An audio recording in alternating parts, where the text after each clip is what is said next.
Otro año que concluye, y para cerrar quiero hacer un top 10 de películas que se estrenaron como la vez pasada. Diría que espero que se vuelva tradición, pero el 2024 se ve complicado, ya que casi todas las pelis que me interesaban las mandaron al 2025 en consecuencia del desastre que fueron los resultados en taquilla del 23. Todavía recuerdo el año pasado que el único fracaso que metí en el top fue Lightyear, aunque si no me equivoco a Black Adam tampoco le fue bien. Pero este año la situación se ha invertido por completo, ya que solo hay 2 éxitos incluidos. Tal parece que los superhéroes ya no son del interés del público en general. Pero, ¿qué les puedo decir? A mí me siguen encantando y por más controversial que resulte este video, recuerden que es mi top. Son las películas que a mí me gustaron y no quiero ver quejas de ¡ay, es que por qué no pusiste a Barbie ni a Oppenheimer! No pongo en duda que las dos sean obras maestras muy superiores a cualquiera de las que sí figuran en el top, pero no me interesa. Simplemente no son mi tipo de películas. Yo disfruto más de otras temáticas y ya está. De paso también me adelanto a decir que aunque The Flash sí era totalmente de mi interés, tampoco va a estar porque quedó muy fea. La última mención que quiero hacer es a de Marvels, otra que ni de chiste va a entrar, pero sí me siento mal por la pésima recepción que tuvo. Siento que fue muy desproporcionada. A mí genuinamente me gustó.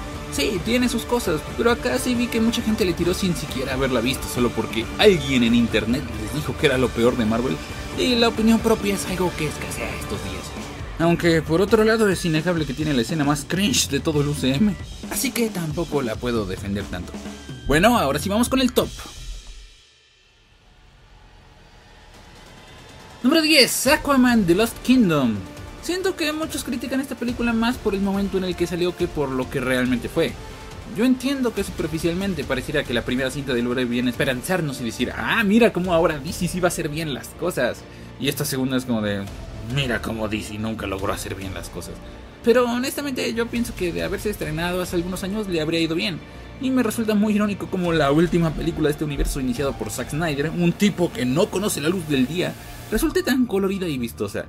De verdad que esto es lo que hace años hubiéramos querido, solo que por alguna razón, para los estándares de hoy en día, eso ya no parece suficiente. Bueno, dejando eso de lado, ¿la película estuvo bien o estuvo mal? Yo creo que de hecho estuvo bien. Hay una historia interesante, actores carismáticos, o casi todos, y Black Manta es un villano que luce mucho en sus peleas bajo el agua. La cuestión es que por más que tenga una producción destacable, tiene un severo problema de edición, que hace que los aspectos positivos difícilmente resalten en el corte que se muestra. Momentos que deberían ser dramáticos y durar por lo menos unos 5 minutos, ocurren en menos de uno o son interrumpidos por un pantallazo negro. Casi que se siente más como ver un resumen de la película que ver la película en sí. Cuando acaba de pasar un evento trágico y te interesa ver cómo se sienten los personajes al respecto, pues ni modo, corte a lo que sigue. Llamarla una despedida sin pena ni gloria para el DCU es atribuirle más carga de la que deberían. Pues nunca fue pensada como tal. Si la vemos como lo que realmente es, que es una secuela de Aquaman, cumple bastante bien. Número 9, Shazam Fury of the Gods. Me gusta vivir en un mundo en el que DC ya aprendió que no todos los personajes tienen que ser edgys como Batman. Yo hubiera pensado que les jugarían contra eso de que ahora todos los hermanos tienen poderes, pero todo lo contrario, la dinámica que tienen como equipo es de lo que más brilla, sin que Billy deje de ser el protagonista. Se exploran sus conflictos, inseguridades, sus ambiciones y pretensiones. Como quiere ser un héroe pero no lo está logrando del todo y los demás no le ponen atención, cuando al mismo tiempo es evasivo con el tema de alcanzar la mayoría de edad. Así que por un lado está evitando crecer, pero por el otro quiere tener el control de todo en su vida superheroica. Y de cualquier modo Billy sí tiene su momento cuando el resto pierden sus poderes.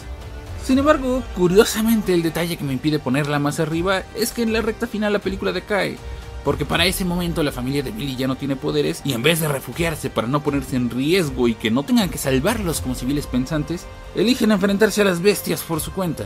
Y lo peor es que les sale bien porque reclutan unicornios con un comercial nada sutil, dejando a los monstruos que se supone son la amenaza en un nivel bastante patético.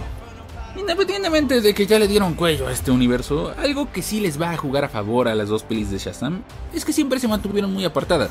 O sea, sí, la primera tiene a Superman y la segunda Wonder Woman al final, pero fueron cameos sin involucrarse demasiado en la trama, al punto de que Shazam nunca formó parte de la Liga de la Justicia, por lo que perfectamente se pueden ver como dos cintas independientes a su universo compartido. Lo que sí es una lástima es que nunca vayamos a poder ver a este Shazam enfrentarse contra Black Adam, ya que ese era todo el chiste de que Black Adam tuviera su película. Pero ya saben, eso es culpa de La Roca, que se le metió la idea de que su personaje a fuerzas tenía que pelear primero con Superman cuando es un villano de Shazam. Pero bueno, no se puede tener todo en la vida, así que se va con un nada deshonroso número 9. Número 8, Fast X. Y no, amigos, Toretto no se unió a los X-Men. A mí me decepcionó tanto como ustedes. Pero ya en serio, ¿qué nos puede ofrecer la 10ª entrega de esta saga que cada vez se descarrila más de su concepto original? Y es que yo he visto dos grandes sectores de fans, los que les encanta cuando el mame se descontroló y solo pueden ver de las 5 en adelante porque las otras se les hacen muy aburridas, y los que piensan al revés, dicen que la 5 fue la última decente y de ahí todo ha ido en picada con cada jalada que se sacan. Yo sinceramente no me encuentro en ninguno. A mí me gusta cómo va subiendo la escala del desmadre tan gradualmente que se siente orgánico. En ese sentido, esta 10ª no va a venir a cambiar la opinión de nadie. Pero si hay una cosa que hace bien, es que rescata la saga de un peligroso bache al que se estaban acercando con la 9ª. Uno señalado incluso por los que sí nos agradan estas películas. Y es que no es que esa otra me disguste o que sea mala, pero estuvo a 2 rayitas de autoparodiarse, dado que la magia está en que por más que se rompan las leyes de la física, para los personajes nunca deja de ser seria la situación. Eso es lo que genera una sonrisa en el espectador. Pero ellos estaban haciendo que los propios personajes se cuestionaran la lógica dentro de la ficción. Ya se empezaba a sentir sin rumbo. ¿Han pensado en todas las misiones dementes que hemos tenido? Hemos destruido autos, trenes, tanques. Ni siquiera voy a mencionar el submarino. Y aún así seguimos aquí. Haciendo lo que muchos dirían que es casi imposible. Solo para aclarar, ¿están insinuando que somos, qué, invencibles? Tal vez. Tal vez. Pero con la 10 supieron distinguir que ese no era el camino adecuado, logrando girar a tiempo. E incluso con eso queda la pregunta, luego de ir al espacio, ¿qué jaladas se van a sacar que sorprenda y que no se vuelva monótono el asunto? Y vaya que me sorprendió que la respuesta fuera Jason Momoa. De algún modo era el toque fresco que necesitaba esta historia, ya que literalmente se transformó en el Joker. No hay mejor modo de describirlo. ¿Dónde están? ¿Dónde están? Elige entre una vida y la otra.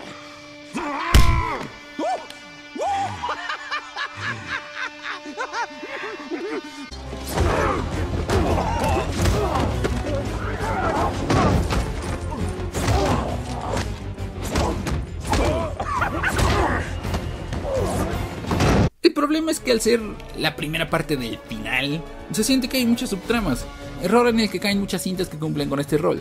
Pero a la vez me da mucha calma que de ese lado también están conscientes de que la saga no se puede extender indefinidamente, y que mejor están optando por ver la forma de cerrar de la mejor manera posible, incluso trayendo a La Roca y a Jason Statham de regreso. Tal vez revivir a Gal Gadot ya fue demasiado, pero ya veremos qué ocurre. Por ahora podemos pasar al siguiente puesto. Número 7. Misión Imposible Sentencia Mortal Parte 1. Es curioso como la primera parte del final de Misión Imposible terminó estrenándose el mismo año que la primera parte del final de Rápidos y Furiosos, ya que son de esas franquicias que tienen un concepto muy básico, en plan de que una es vamos a ir al cine a ver qué jalada se saca el Toretto, y acá es vamos a ir al cine a ver qué maroma se saca el Tom Cruise. Y también en un sentido similar se nota que tampoco pueden sacar películas indefinidamente de esto, y que si estrenaran una anualmente la gente ya hubiera perdido el interés desde hace mucho. Pero aquí hay un par de diferencias cruciales. La primera es que en realidad los estrenos se vienen dando en un intervalo de a mínimo cada 4 años, lo que por un lado evita una saturación en el público, pero al mismo tiempo eso les permite una increíble atención al detalle, y se siente que cuando llega una nueva no solo es una empresa tratando de sacar otra por sacarla y estirar el chicle, sino que en verdad Tom Cruise tiene ganas de hacer otra. Es una saga que tiene su historia y todo, pero comercialmente se vende más a través de la acción. Aquí no se trata de ver quién rompe más leyes de la física, sino de llevar al límite las probabilidades de cada situación. Y sí, yo sé que existe un fandom, dentro del que me incluyo, que sí nos importan los personajes secundarios. Pero siendo sinceros, yo sé que la mayoría del público con trabajo sí se acuerdan de que el nombre del personaje de Tom Cruise es Ethan Hunt. Ellos solo van por el espectáculo. Dicho eso, creo que han tratado de buscar el modo de que no se vuelva repetitivo para ninguno de los dos sectores. Como les digo, es un hecho que no lo van a poder hacer eternamente, y por eso el plan es que la 8 ya sea la última. Pero dentro de lo que son este número ni tan pequeño ni tan grande de pelis, han conseguido que cada una tenga su identidad. Con sus altibajos, por supuesto, pero todas se sienten relevantes. No hay ninguna que se vea como la aventurilla de la semana, o si acaso un poquito la 2. Pero el punto es que a día de hoy logran no causar una sensación como de otra película de Misión Imposible, sino que sea como de ¡hey! Otra película de Misión Imposible. Interesantemente, lo que hicieron en esta séptima fue materializar el miedo que todos le tienen a las inteligencias artificiales en una película. Benji, no la veo. ¿Dónde está? Por el callejón angosto y a la izquierda. Ok, ya entendí. Ethan, responde. Ethan, intervino en nuestras comunicaciones. Hablas con la entidad. A la izquierda. Por el callejón y a la izquierda. A la izquierda. A la derecha. complementando con que el villano, que sí es humano, proviene del pasado de Ethan antes de la FMI, lo cual me parece muy adecuado ahora que ya están por cerrar la saga. Y podría pasarme mucho más tiempo detallando la genialidad de la trama, pero tenemos más películas que comentar. Aunque lo que sí quiero dejar muy en claro antes de pasar a lo que sigue es que, a pesar de ser una cinta que vende a partir del espectáculo, no deja de tener mucha atención a los detalles. Sí, ya sé que ya lo dije muchas veces, pero a lo que me refiero con esto es que, tomando en cuenta que sabemos que Ethan no se va a morir, se las arreglan para que todas las secuencias de acción sean interesantes. Y en esta entrega no es la excepción, pues nos regala bastantes que son memorables y cada una muy distinta que la otra, como la del desierto, la del aeropuerto, la de las calles de Venecia y la del tren, ni se diga, es una completa joya. Pero la que no me deja ponerla más arriba en este top es la de Roma. Ahí sí se rebajan a hacer una película de Rápidos y Furiosos con ridiculeces. O sea, hasta se plagiaron la escena de bajar las escaleras en coche, y literalmente son las mismas escaleras. Número 6, Indiana Jones y el Dial del Destino. Esta ha recibido muchas críticas diciendo que nadie pidió una nueva entrega de la saga, que ya no se parece a las anteriores, que ya no es igual, pero realmente yo siento que están dejando que les gane el sentimiento de nostalgia por lo que recuerdan que era, por sobre lo que realmente fue la saga. Porque si de verdad han visto recientemente las películas de Indiana Jones, la 1 tiene un ritmo que ya no todas las audiencias actuales están dispuestas a aguantar, aunque eso sí, nadie niega la gran influencia que tuvo en la historia del cine y el alcance que llegó a tener. Similar a lo que le ha pasado con el tiempo a la percepción de episodio 4 de Star Wars. Luego está la segunda, que innegablemente tiene un mejor ritmo, pero la lógica se va al piso. Literalmente hay una escena donde los protagonistas no tienen paracaídas y se salvan de un accidente de avión saltando en una lancha inflable. O sea, esas físicas están a 2 rayitas de ser Rápidos y Furiosos. De hecho, voy a reformular. Las físicas de Rápidos y Furiosos están a 2 rayitas de ser las de esa ridiculez, incluso tomando en cuenta los elementos de fantasía que ya se habían establecido desde la primera. La 3 es la que siento que encuentra el balance entre el ritmo de la segunda y el tono de la primera, dándonos las mejores escenas de acción y las mejores interacciones entre personajes. Ahí es donde la franquicia verdaderamente alcanzó su prime. La 4 sí ya no tiene ningún perro sentido, pero ahorita retomo eso. Por lo pronto la cuestión es que, si dicen ¿quién pidió una quinta película de Indiana Jones?, yo cuestiono ¿quién pidió una cuarta? O sea, sí, tras el final de la tercera no le veo mucho sentido estropearlo con una cuarta, pero si el final es la porquería de la 4, creo que el personaje se merecía una mejor despedida, y en ese sentido nos la dan. Incluso aunque no digas así, ¡ay, se cerró el arco de personaje!, porque nunca ha habido tal cosa. Cada entrega tenía sus tramas desconectadas de las otras, al punto de que yo pasé años sin saber que la 2 en realidad era precuela de la 1. Aún así, creo que se manejaron bastante bien complicaciones que había. Como que Sam Witwicky está funado, entonces acá te explican que su personaje se murió. Y esa pérdida de su hijo se nota que repercute mucho en el personaje de Indy. Yo sé que a mucha gente le molesta eso de ¿por qué a mi héroe de la infancia lo hacen actuar como un viejo amargado? Y yo como de, por favor, es Harrison Ford interpretándose a sí mismo. ¿Desde cuándo eso había sido un problema? ¿O qué querían? Habiendo comentado lo anterior, creo que entenderán que no me parece que el Dial del Destino pueda superar a la tercera, pero sí me terminó gustando más que la 1 y que la 2, pero sobre todo que la 4. Tiene un ritmo bastante bueno y eso que es la más larga. Escenas de acción muy buenas de igual forma, y eso siempre hay que destacarlo. Podrán decir lo que quieran de los guiones, pero los niveles de producción de Lucasfilm desde que la adquirió Disney no defraudan. Ahí sí es innegable que se han mantenido a la vanguardia. Ahora, ¿por qué no está más arriba? Pues primero porque por más bonita que esté la peli, Indiana Jones nunca ha sido mi máximo. Sí, es una saga a la que le tengo mucho cariño, pero evidentemente no tanto como a otras. Y la otra cosa es que al final sí resbalan un poco. Pues con todo y que la temática siempre han sido las aventuras, habían mantenido la presencia de elementos mágicos y sobrenaturales, pero eran cosas muy puntuales. En la primera solo es el momento en el que abren el arca y se derriten los enemigos, en la segunda cuando brillan las piedras, y en la tercera cuando resulta que el Grial sí tenía poderes y cura las heridas. De la cuarta no voy a hablar. Pero en esta quinta y última sí se siente que fue demasiado explícito que viajaran al pasado, cuando ya tenían todo puesto para haberlo hecho más útil. Con eso de que en la tumba de Arquímedes había un reloj y hélices talladas. Eso era suficiente para darnos a entender que los malos en realidad no terminaron en la Segunda Guerra Mundial, sino en la antigua Roma. Acorde con cómo siempre los villanos de Indy tienden a tener trágicos finales consumidos por su ambición. Pero bueno, venimos de ver aliens de otra dimensión en la pasada, así que como quiera que sea esto es mejor. Y fuera de ese detalle todo lo demás está bien. En resumen, no es la mejor película de la franquicia, pero Mads Mikkelsen sí nos regala el mejor antagonista. Y a pesar de no ser un cierre de arco de personaje limitándose a ser una última aventura, es una muy buena última aventura. Esta saga acaba en una nota alta y qué bueno que Lucasfilm sí supo cerrar bien una de sus dos grandes franquicias. Ojalá pudiera decir lo mismo de la otra. Número 5. Blue Beetle, el 18 de agosto solo en cines. Parece que ya nadie daba un peso por esta película. Incluso su estudio dejó morir la campaña publicitaria, al punto de que la propia comunidad tuvo que hacer todo a partir del tren del mame de los memes, cosa que ni se vio tan reflejada en la recaudación. Pero no estamos aquí para hablar de eso. Bien, ¿cómo abordar Blue Beetle? Verán, allá en los años 2000 se estrenaron películas como Spider-Man, Batman Inicia o Iron Man, que son cintas de origen que seguían la fórmula del camino del héroe casi al pie de la letra. Y aunque ya existieran pelis de Batman y Superman en los 80, hay que reconocer que estas tres fueron las que terminaron de establecer la temática de superhéroes en la cultura popular. Pero luego siguió una sobreexplotación del mercado cuando se trataba de películas de origen que tarde o temprano nos cansó, con títulos como Thor 1, Capitán América 1, The Amazing Spider-Man 1, El Hombre de Acero, Ant-Man 1, Doctor Strange 1, Wonder Woman 1, Shazam 1 o Shang-Chi 1. Que no estoy diciendo que ninguna de estas sea particularmente mala en lo individual, solo que en conjunto se podía llegar a sentir un poco repetitivo. Lo cual indirectamente provocó que de un tiempo por acá optaran que incluso con las películas con un número 1 en el título evitaran ser historias de origen, como pasó con Spider-Man Homecoming, Aquaman 1, The Batman, y seguramente sea lo que terminará pasando con Superman Legacy. Entonces, ¿qué pasa con Blue Beetle? Pues en 2023 se le ocurre hacer una película de formulazo a más no poder punto por punto.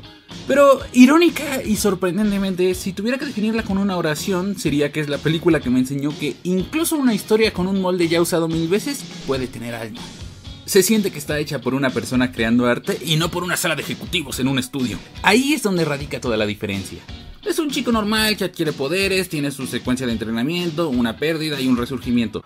Pero es impresionante la potencia con la que te transmite un mensaje tan sencillo como que los vínculos afectivos no son una debilidad sino una fortaleza. Y lo hace de una manera que, aunque sea super cursi, sí te llega. Está llena de personajes secundarios super memorables y tiene tanta identidad que incluso la inteligencia artificial del traje tiene su evolución. Eliminando amenaza. ¡No! ¡No soy un asesino! Comando aceptado. ¿Pero qué puedes hacer? Eliminando amenaza. ¡No calles sin matar! Sí, eso me gusta más.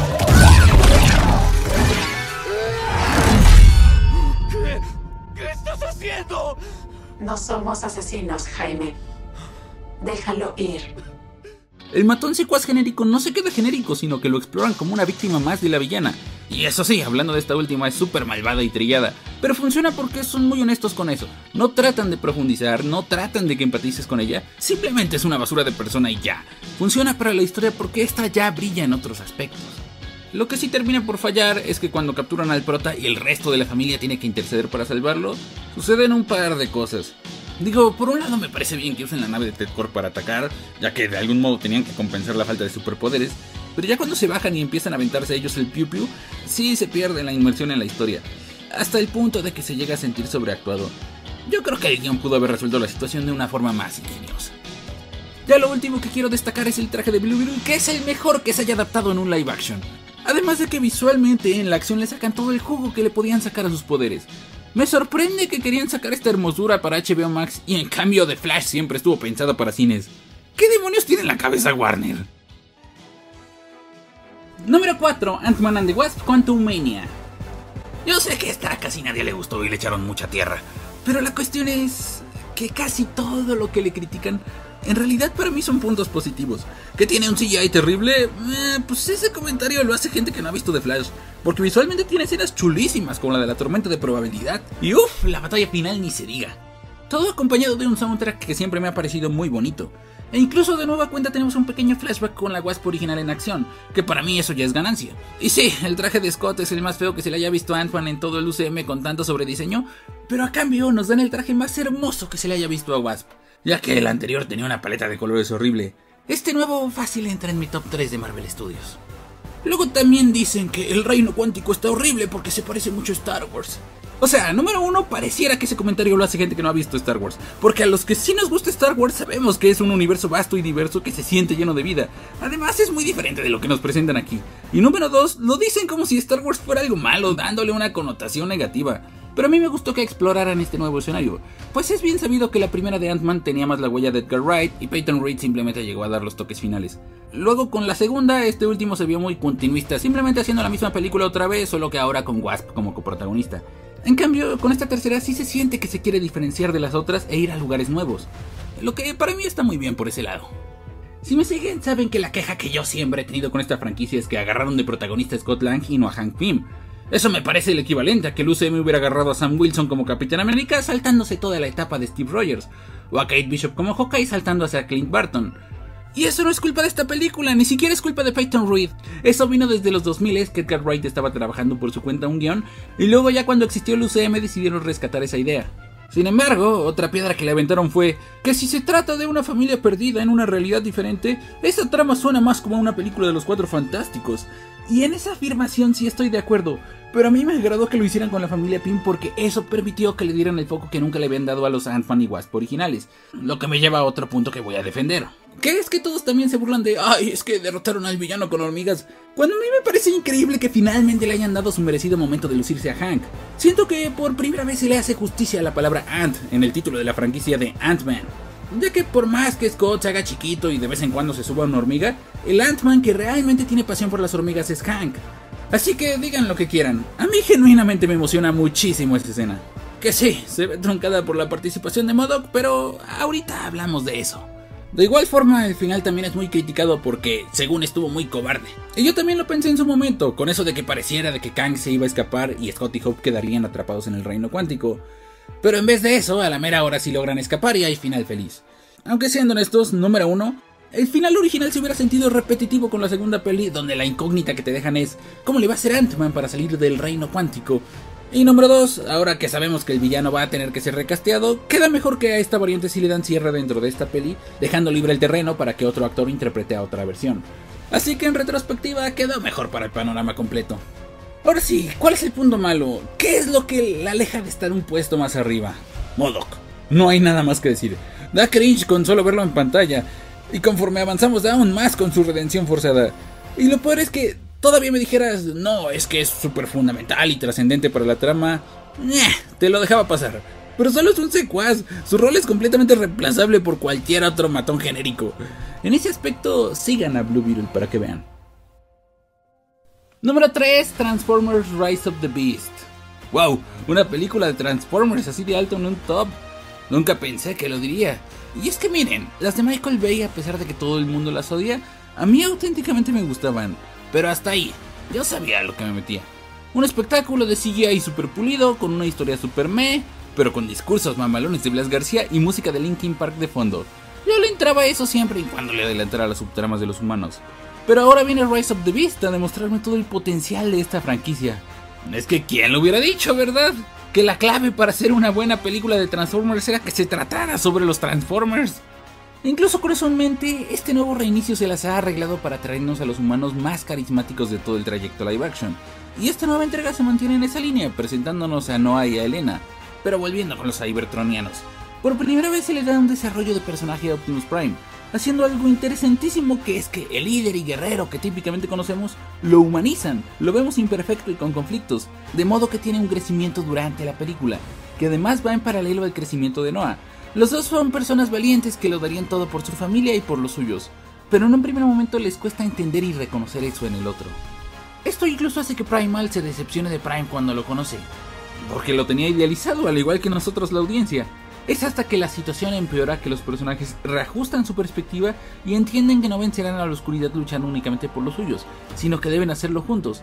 Por eso me gusta mucho que al final no solo Prime da su clásico discurso, sino que Noah también dice unas palabras, pues ambos tuvieron un verdadero aprendizaje. Nuevamente en el top nos encontramos ante una lección muy simple que hace toda la diferencia en el sentimiento que te transmiten los momentos de epicidad. Puedes tener las mejores secuencias de acción, pero con meterle tantito significado y motivaciones a las acciones de los personajes, la calidad se eleva abismalmente. ¡Sálvate tú! ¡Hasta que seamos uno!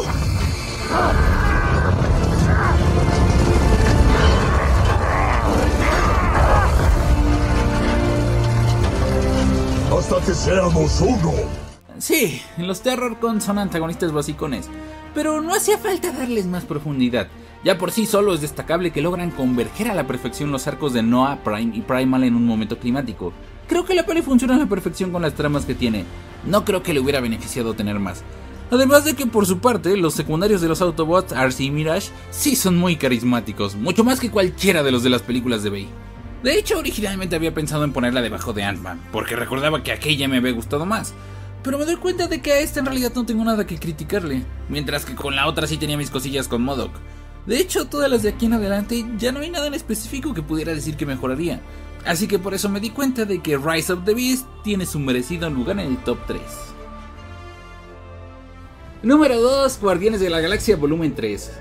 Lo malo de que para estas alturas del video toca hablar de películas que sí fueron muy queridas por el público es que está difícil encontrar algo que no se haya dicho ya. Sí, hoy en día todos admiramos a James Gunn, pues aunque luego se cuenta de que Marvel, a diferencia de DC, al no contar con las licencias de sus héroes más famosos, tuvo que construir su universo con desconocidos, la realidad es que aunque no tuvieran tanto renombre como la Liga, yo y me imagino que muchos otros sí ubicábamos a los Avengers antes de las películas. En cambio a los Guardianes sí no los conocían ni en su casa, por lo que este director tiene el mérito no solo de colocarlos en el mapa, sino de posicionarlos como los favoritos de los seguidores con una de las cintas más aclamadas del UCM. Y en la secuela nos dio la que posiblemente sea la muerte que más duele en toda la saga del infinito. Luego DC vio el éxito de los Guardianes de la Galaxia e intentó sacar Suicide Squad en respuesta, lo cual salió terrible porque el Escuadrón Suicida no son los Guardianes de la Galaxia. E irónicamente, cuando corrieron a Gunn de Marvel, él sí lo entendió y lo plasmó claramente en la secuela. De nuevo haciendo interesante un equipo de personajes grises que nadie topaba, pero sin volverlos una familia, porque no son los Guardianes. Pero en fin, creo que ya sé cómo abordar esta peli de una manera no tan reiterativa, a partir de las expectativas. Verán, para este punto, el cine de superhéroes nos ha acostumbrado al público a que la relevancia de correr al cine cuanto antes es saber qué personajes se mueren y que nadie te puede spoilear. Por eso las de los Avengers movieron tanto a la gente y las individuales que se quedan más en la zona de confort no llaman tanto la atención. Sin embargo, se nota que la jugada, por lo menos en lo que a marketing se refiere, fue vender tanto Quantumania como el volumen 3 como historias con una amenaza mucho más seria, ya que son cierres de trilogías y sin ninguna película de los Vengadores en puerta, podría ser el final de cualquiera de los personajes. Ya hace unos momentos comenté mis opiniones del controversial final de Ant-Man, pero el asunto con los Guardianes es que literalmente te mandan todo eso por el drenaje de una manera magistral. Con esa publicidad todo el mundo ya estaba cantando que Rocket se iba a morir y todos íbamos a llorar muchísimo. Pero a pesar de que el producto final sí juega con esa idea por unos momentos y sí te mueve el corazón, al final el director dice, pues al demonio, aquí nadie se va a morir. No nos entrega una muerte de Rocket, no nos entrega una muerte de Star-Lord, porque la película no va de eso, no va de ser un final aplastante y melodramático. Trata más del viaje de la vida y el crecimiento personal. En un mundo en el que ya se han gastado y malgastado todos los clichés sabidos y por haber con las 20.000 películas que existen de superhéroes, esta opta por no ser complaciente con el público. Si buscas un sacrificio épico, aquí no lo vas a encontrar. Estos personajes ya vivieron sus buenos y sus malos momentos y tuvieron su batalla final junto a los Avengers en el conflicto contra Thanos. Pero ¿y luego? ¿Qué pasa después de eso? ¿Cómo se puede vivir con esas consecuencias? Gamora no volverá a ser la Gamora que Peter conoció y aceptarlo duele, pero hay que hacerlo para poder avanzar. Pudiendo seguir por la línea convencional de que el amor trasciende las líneas de tiempo y que se vuelvan a enamorar, el tema en cambio se aborda de una forma mucho más humana. Hay cosas que fueron y que no van a volver a ser lo que eran. Y no siempre va a haber un guionazo mágico de película que revierte esas cosas. A veces solo hay que aprender a convivir con ello. Y eso aplica también para todos los personajes. Rocket, Nebula, Drax, Mantis, Crackling e incluso para Adam Warlock, que recién entra en escena. Esto no es sobre el final de la vida de los personajes, es sobre saber aprender a vivir con los cambios, que aceptarlos como parte de ti es saber aceptarse a uno mismo. Por eso, el Alto Evolucionador es el villano indicado para esta historia. Él está traumado con la idea de la perfección porque no puede ni aceptarse a sí mismo, y por lo tanto mucho menos puede hacerlo con los demás. Y de paso James Gunn lo vuelve a hacer, volviendo interesante un concepto que por lo menos yo aborrecía en mi infancia, como lo es la Contratierra, ya que yo únicamente la conocía por Spider-Man Unlimited. Que perdón si a alguien aquí le gusta, pero esa serie está bien aburrida. Sí, está bien hermoso el traje, lo reconozco, pero no nos hagamos tontos, es el de 2099, solo que no usaron a Miguel porque no querían verse tan descarados copiándole a DC, que en ese momento estaba emitiendo Batman Beyond. Pero ahí le paro que me voy por las ramas. De entrada, Guardianes de la Galaxia 3 ya es vistosa y tiene buena acción, pero más allá de ser cumplidora como película de superhéroes, no es una de la que salgas de la sala de cine, regreses a tu casa y ahí se acabó la experiencia que te puede ofrecer. Es una historia a la que siempre puedes recurrir en malos momentos y ese final siempre te va a levantar el ánimo. Número 1. Spider-Man Across the Spider-Verse. Ya todos sabemos que es la revolución de la animación y que cada maldito cuadro es una obra de arte, así que yo les voy a hablar de otra cosa.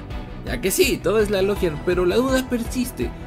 ¿podemos hacer un juicio de esta historia cuando todavía no hemos visto la conclusión? Y si a mí me preguntan, esto yo ya lo viví, pues por más que episodio 1 sea una película detestable, The Last Jedi nunca me ha dejado de gustar ni un poquito cada vez que la veo. Y así podría dar un sinfín de ejemplos, pero creo que ese es el más pronunciado.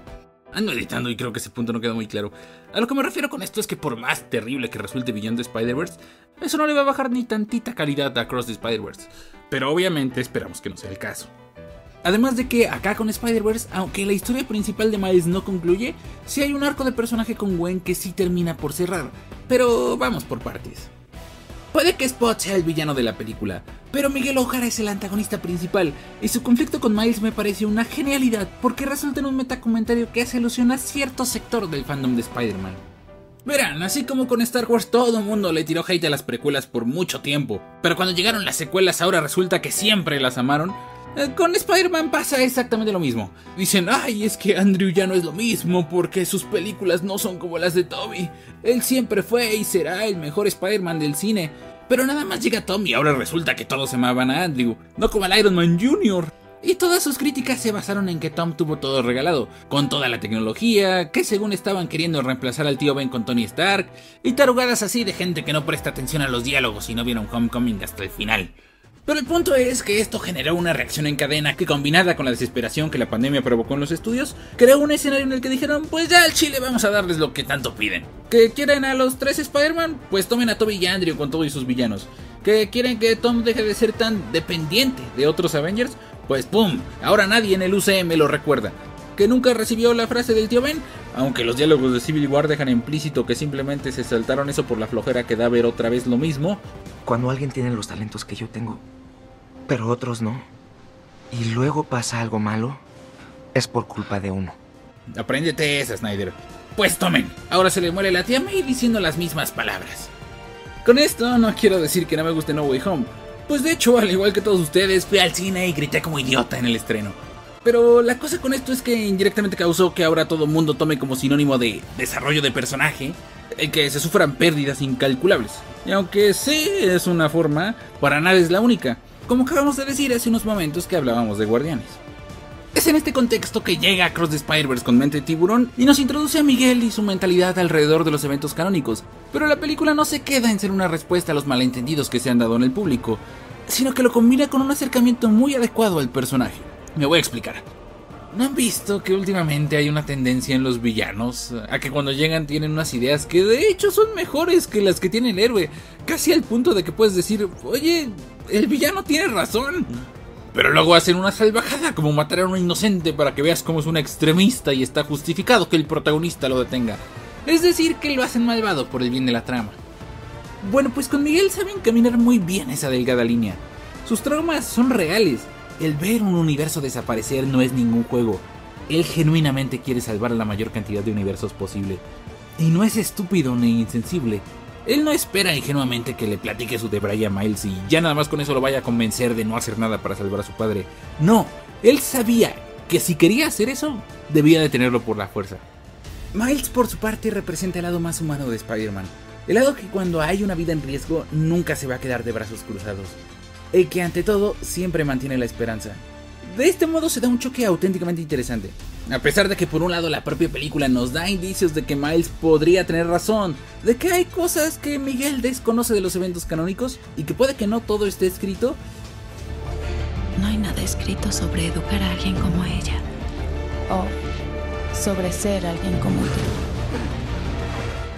Aún así puedes entender perfectamente las acciones de 2099 dados los eventos que ha vivido, y sin volverlo un desquiciado. Tal vez algunos habrán notado que me estoy limitando con lo que es el trasfondo de Miles, pero voy a complementar ahorita que hable de Gwen, pues su trama es la que sí llega a una conclusión dentro de la misma cinta. De hecho, si se dan cuenta, la peli empieza y termina con ella, lo cual contrasta perfectamente con el final abierto, ya que de este modo por lo menos tenemos una parte que sí se siente redonda. Si con algo he visto opiniones divididas fue con este personaje, dado que algunos comentan que se pasó de la raya con la traición que le hizo a Miles, con cómo quebrantó su confianza. Pero yo ahí veo una historia increíblemente contada, en la que al principio cuando seguimos a la heroína arácnida, esta se encuentra en una profunda soledad. Perdió a Peter, está distanciada de su padre, ver a Miles le es imposible y ni siquiera logra conectar con su grupo musical. Es en ese punto que se le presenta la oportunidad de unirse a la Spider Society. Y pues claro que lo va a aceptar y lo percibirá como un cambio positivo en su vida. Pareciera que por fin encontró a dónde pertenecer. Sin embargo, esa membresía implica que tiene que acoplarse a la visión de Miguel, y cada vez que se desvía siquiera un poco, Jessica Drew la pone en juicio. En contraste, el acercamiento de Miles es hablarle con el corazón, y no solo en un sentido romántico, que claro que también está presente, sino en uno humano, planteando que si los dos se quieren el uno al otro, ¿por qué no pueden estar juntos? Y digo que no solo en un sentido romántico porque no solo es con Gwen, es también con Peter y con los demás. Él estaba dispuesto a estudiar física dejando a un lado su pasión por las artes, con tal de tener la oportunidad de estar con sus amigos, dejando muy en claro que su visión de la vida es poder compartirla con quienes amas. Mientras que su viaje en la cinta anterior consistía en que él mismo no se sentía capaz, no se sentía a la altura y tuvo que dar el salto de fe, ahora en esta él ya tiene toda la confianza en sí mismo, pero son todos los demás los que ponen en duda su capacidad, los que lo hacen menos, ya sea por ser joven o porque sus poderes son una casualidad. Por eso es que esa revelación pega tanto. ¡La araña que te dio tus poderes no era de tu dimensión! ¡Tú no tenías que ser Spider-Man! ¡Eres un error! Tú no perteneces aquí. Pero él no se doblega y se aferra a las palabras de la gente que confió en él. Su madre, su padre, su tío e incluso Spider-Punk en el poco tiempo que tiene de conocerlo. Y pues sí, ahora Gwen tiene que vivir con no haberle dicho la verdad a su mejor amigo. Pero ese es justo el punto, que ella se da cuenta de que también es una víctima dentro de ese sistema, al que se lanzó con los brazos abiertos por estar en una posición vulnerable, y que a la larga le estaba costando lo que ella más valora. Tanto ella como Miles sufrieron esa desilusión, pero cuando decide ya no callarse y actuar en función de lo que ella realmente cree y no de lo que le imponen, la expulsan de vuelta a su universo, lo que la obliga a confrontar a su padre. El papel del Capitán Stacy también es fundamental, porque igual representa a un sector de la población muy real.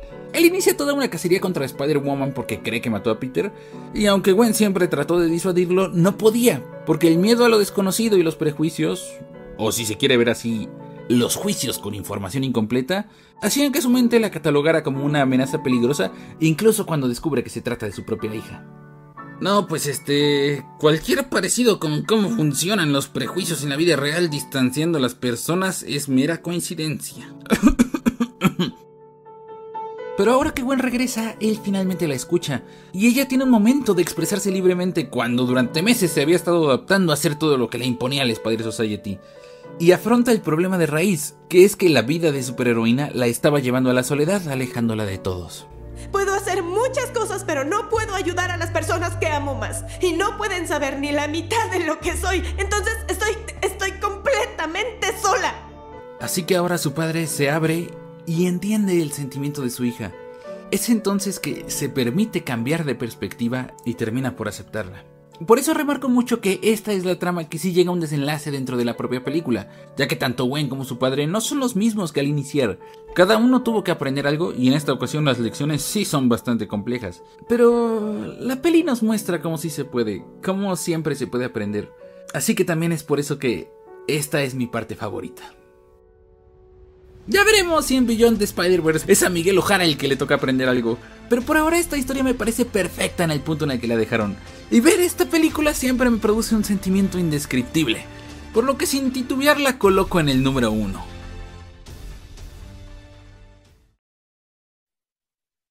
Espero les haya gustado este bonito top, ya que ni yo calculé clavarme tanto a diferencia del año pasado.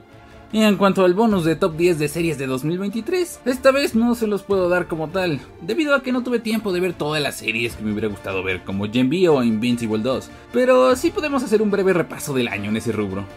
De entrada, Marvel nos trajo Secret Invasion, que será un desperdicio de premisa, pero viéndola como un proyecto en solitario de Nick Fury con una trama de espías, a mí en su mayoría de hecho no me pareció tan mal. Pero al final sí se tiraron abajo todo lo que venían construyendo, así que no me queda de otra más que unirme a los detractores. Con la primera temporada de Loki, yo era de la opinión impopular que decía que no era para tanto, que estaban exagerando al ponerla en ese pedestal, pero vaya que la segunda temporada me vino a callar la boca para bien, y me alegro de que por fin se convirtiera en esa serie digna de todos los halagos que le hacían. Y qué final más precioso. No puedo decir lo mismo sobre What If, cuyos capítulos en lo individual superan a la primera temporada y sobre todo amé con toda mi alma el de los Avengers de los 80. Pero el final tiene uno de los peores guionazos que haya visto, y eso que en la propia serie hay un personaje que literalmente puede hacer guionazos.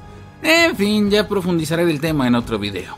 Por su parte, DC técnicamente concluyó con un universo de 11 años con la última temporada de The Flash, que creo que el mejor cumplido que le puedo hacer es que a pesar de todo tiene mejores efectos que la película. Pero fuera de eso, y a riesgo de sonar como los que dicen que Halo murió en Reach, aquí yo sí creo que el Arrowverso terminó cuando Arrow lo hizo. En cuanto a Star Wars, The Mandalorian me sorprendió para bien con su tercera temporada, ya que ustedes saben que no le tenía tanta estima a esa serie, o por lo menos no como otros. Pero ahora por fin nos dejamos de las misiones secundarias del inútil de Din Djarin y el peso de la historia recae sobre Bo-Katan, que si no lo era antes, con esto definitivamente se convierte en uno de los personajes más interesantes del universo de Star Wars. A la que sí le tenía muchas ganas era Ahsoka, y casi todo estuvo a la altura de esos 5 años de espera desde el final de Rebels, pero el final de temporada sí estuvo espantoso. Aunque si buscamos finales de calidad, para eso está The Bad Batch, que entre esa desgarradora tragedia y los capítulos de Crosshair nos trajeron de lo mejor que se haya visto no solo en animación, sino de Star Wars en general. Pero con todo lo mencionado en este ya extenso video, nada le llega a mi experiencia favorita audiovisual de todo el año, Jedi Survivor. Te expande tanto la historia como la jugabilidad del primero y las combina de una forma preciosa, como debe ser, pero de eso ya nos tocará hablar otro día. Por lo pronto solo les puedo decir que sin duda es el mejor juego de Star Wars y el mejor juego que haya jugado este año, que tampoco es como que haya probado tantos, pero tomen en cuenta que también me terminé el Marvel's Spider-Man 2, que no es poca cosa. Claro que este era un video enfocado en las películas, pero no quería dejar pasar la oportunidad de comentar el desempeño de Star Wars. Y mi conclusión es que, irónicamente, incluso siendo un año en el que la franquicia no estrenó película, que es su medio principal, aún así estamos ante el mejor año en lo que a contenido se refiere. Y eso para una saga que ya va por los 47 es decir mucho. Y no mencioné Visions 2 porque eso ni siquiera es Star Wars. Para cerrar, creo que no está de más dar unas palabras cursis. Y es que si son de los que estuvieron pendientes de lo que acontece en la comunidad, sabrán que no fue un año para nada fácil, con situaciones que tampoco fueron para nada agradables. Por lo que no sé si diría que el 2023 fue un buen año, pero definitivamente sí lo definiría como uno de desarrollo de personaje, en el que me tocó aprender lecciones importantes.